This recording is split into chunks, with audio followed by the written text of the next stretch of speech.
Si sos una persona que sufre bruxismo o que se le contractura mucho la mandíbula, hace esto.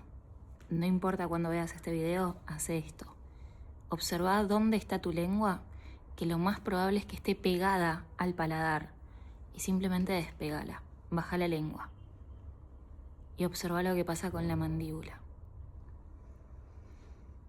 Respirá y recordá este ejercicio, y siempre que sientas tensión en la cara, despegá la lengua del paladar.